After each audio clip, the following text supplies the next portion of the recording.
When did I first get into radio, or when did I fall in love with it? Well, it's got to be when I was about 11 years old and I was off school sick, and my late mother bought me a book called Peter Powell's Book of Pop. It was a little paperback book. I think she bought me that and a copy of Whizzer and Chips, the comic, which no longer exists. And I just remember reading this book from cover to cover and being fascinated by the fact that there was a job out there where you could sit in a radio studio, play records and talk. It just seemed amazing.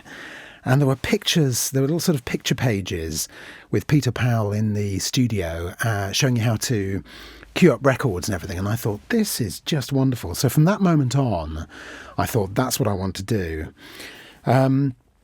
And I started listening to the radio a lot. Radio 1, Peter Powell himself, Kid Jensen, people like that, John Peel. And then at night time, Radio Luxembourg, the great 208. I loved Luxy. And I used to have a little transistor radio that I bought with my pocket money. And it was really funny, this transistor radio. It was about the size of an iPhone, and it had a torch built into it, which was, at the time, it was just like, why do I want a torch in my radio? Forward thinking. When you think about phones now, they all have torches in. But I'd put that under my pillow and listen to Luxembourg at night. Now, my dad died when I was about that age, and my brother and I ended up having to go to boarding school, which was a miserable experience. Imagine being in a dormitory with 20 other kids, cold and a bit miserable, really high ceilings, cockroaches on the floor. And at night, I'd get Luxembourg under my pillow and listen to that. And then eventually 24-hour commercial radio as well I'd listen to, when I finally managed to get myself a Walkman. And that was just, it was an escape for me. It was just wonderful. I dreamed of doing this kind of job, of working in radio. People at the time, I remember, my mum saying, you'll never do that, Christopher.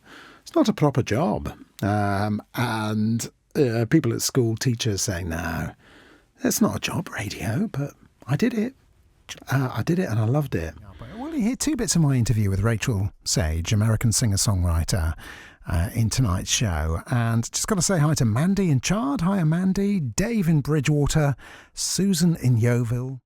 The first time I set foot in a professional radio studio was at GWR in Wootton Bassett. Now, I'd just passed my driving test. I was 17, and this dream was beginning to build momentum of working in radio. I'd done some volunteering in hospital radio in South Wales. I wrote a letter to Paul Fear, who's now on Smooth Radio nationally, and I got this lovely handwritten letter back from Paul. Beautiful handwriting, I remember that. And he invited me over. So I drove over to Wootton Bassett from Chepstow, where we lived at the time, and I was able to sit in with Paul on his whole show. And I was just seeing what he was doing in there. Just beautiful, sort of smooth presenting, getting the carts and putting the splits in for the various radio stations, grabbing the adverts. I just thought, I want to do this. It just looks brilliant. And I remember Paul let me choose the adverts for him. He gave me the log and he said, right, Chris, you can get the adverts from over there. Very deep voice.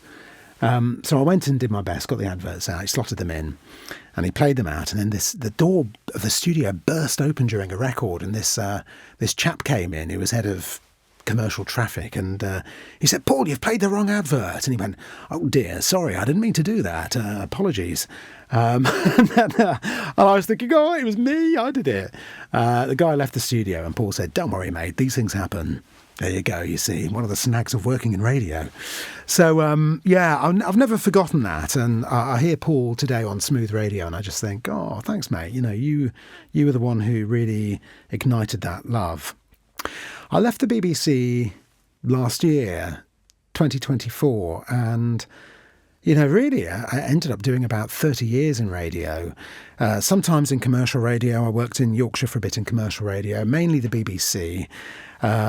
Worked in Nottingham, Teesside, Leicester, Gloucestershire, ultimately doing The Late Show for the South West, which in the end included Devon, Cornwall, the Channel Islands, Gloucestershire, Wiltshire, Bristol. I loved that show. Absolutely adored it. I think late night broadcasting is just the most wonderful experience. The intimacy you have with the audience and the lovely conversations you have with them off air as well. I mean, the gifts that you receive, the letters, I just found it phenomenal. I think people late at night really need their radio, as I did as a kid. And I'm really gutted that local regional radio doesn't exist late at night anymore. I think it's really sad. I think that's a big loss to the audience. Who are my favourite broadcasters? Okay. I've got to go back to the Luxembourg days when radio was so important to me. So people like Mike Hollis, I loved him, Rob Jones, Tony Blewett, who now works in South Africa, who used to be on commercial radio in Leicester. In fact, I loved listening to him late at night. But it's got to be Bob Harris. I mean, I adore listening to Bob Harris. I miss his overnight show on Radio 2. And weirdly, I now get compared often to Bob Harris. I've had so many people say to me over the years, "You sound like Whispering Bob," which is such an honour. I mean, I don't try to sound like him, but for people to say that to me, it's lovely. I mean, I adore him. So for somebody to say that I even sound a little bit like him is wonderful. I hope I'll be able to do radio again at some stage. And in the meantime, I just keep listening to people like Bob who have wonderful warmth and they believe in what they do. And it's a wonderful medium, radio. It really is. And it's something I'm really going to miss, not doing it full time. But who knows? There may be an opportunity again somewhere.